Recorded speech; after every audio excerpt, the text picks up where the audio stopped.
A paz do Senhor, meus irmãos. Hoje eu venho trazer uma reflexão da palavra de Deus a todos vocês. Trouxe um tema aqui da palavra. O tema é quem persegue e por quê. Amém, meus irmãos?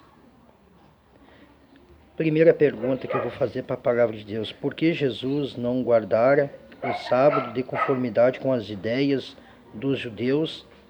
O que fizeram eles em resposta a essa atitude de Jesus?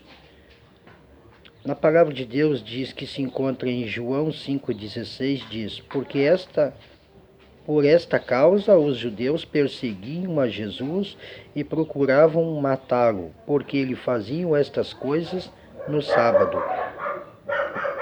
João capítulo 5, versículo 16, meus irmãos. Segunda pergunta: que espécie de jejum é mais agradável a Deus? Nós podemos ver essa resposta na palavra de Deus que está em Isaías 58, versículo 6. Porventura não é este o jejum que eu escolhi, que soltes as ligaduras da impiedade e que desfaçam as ataduras do jugo e que deixes livre os aquebrantado e despedace todo o jugo. Isaías 58, 6. Então, meus irmãos, foi isto que Jesus fez. Ele, o autor e o Senhor do sábado, além de assistir aos cultos religiosos e neles tomar parte, Jesus andou fazendo bem, curando os doentes, aliviando os oprimidos, restaurando os fracos, os coxos e os cegos nos dias de sábado, meus irmãos.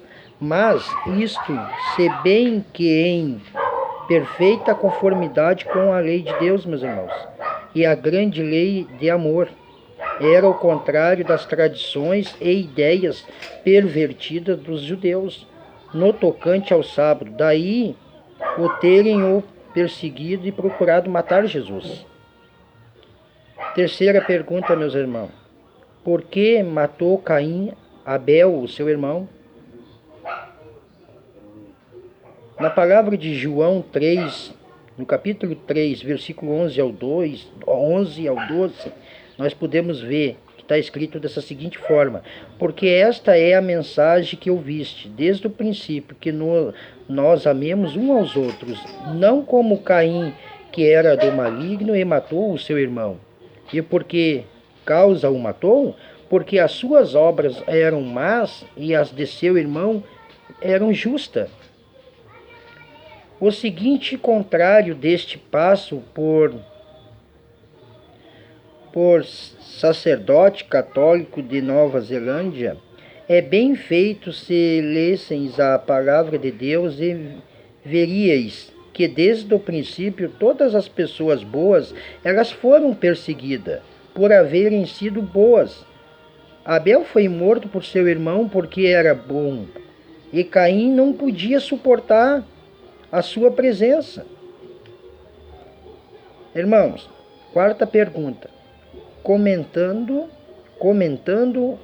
o tratamento de Isaque, filho de Sara, por Ismael, filho da escrava, que princípio apresenta o apóstolo Paulo?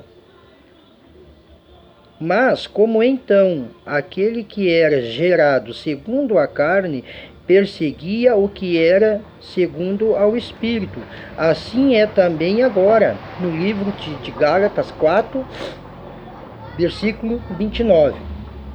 Amém, meus irmãos? Pergunta número 5. Que outros exemplos de perseguição mencionados na Bíblia demonstram essas verdades, meus irmãos? Podemos ver que Esaú, que vendeu sua primogenitura, ele perseguiu o seu irmão Jacó, que jurou fidelidade a Deus. No livro de Gênesis 25, 29, versículo 34, 27, 41, 32, 6. Então, os obstinados e invejosos filhos de Jacó, eles perseguiram seu irmão José, que temia a Deus. Gênesis 37. e Atos 7:9. Irmãos, os idólatras egípcios perseguiam os hebreus que adoravam a Deus verdadeiro. Êxodo 1, versículo 5. O hebreu que feriu o seu semelhante rejeitou a Moisés como mediador. Irmão, Saul, que desobedeceu a Deus, ele perseguiu a Davi, que temia a Deus.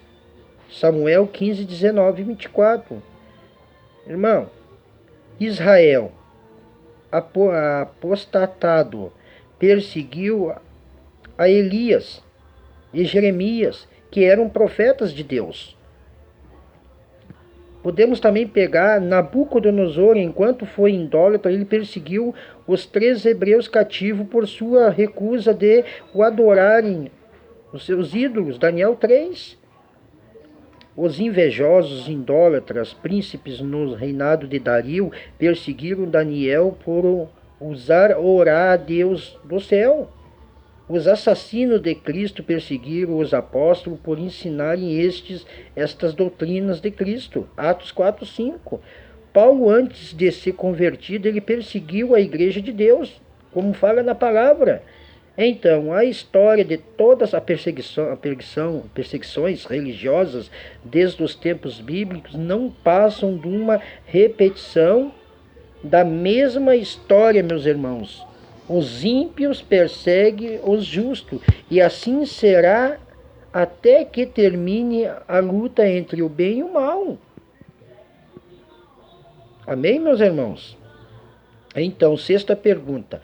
Quem diz Paulo sofrerá a perseguição? Olha o que Paulo fala para nós aqui, ó, em 2 Timóteo 3,12.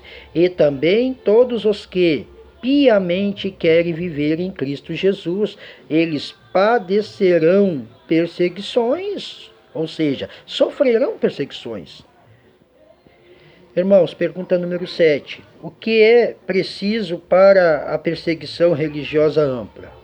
Então, meus irmãos, controle eclesiásticos das autoridades civil ou união da igreja com o Estado. Pergunta número 8. Visto que a perseguição é, invariavelmente, um erro e que o perseguidor geralmente labora em erro em assuntos religiosos que devem ser verdade no tocante aos governos perseguidores. Então, logicamente devem laborar em erro. Muitos há em que não parecem penetrar-se de que toda violência em religião é irreligiosidade, e que, embora haja quem erre, o perseguidor não pode andar acertando. Então, irmãos, não tem Estado quase todos os governos deste mundo sempre em erro em assuntos religiosos? Não mostram as escrituras claramente que os que perseguem estão em geral no erro, e os que sofrem as perseguição acertando-os, que a maioria tem sempre estado do lado da falsidade e uma minoria somente do lado da verdade? Então, a religião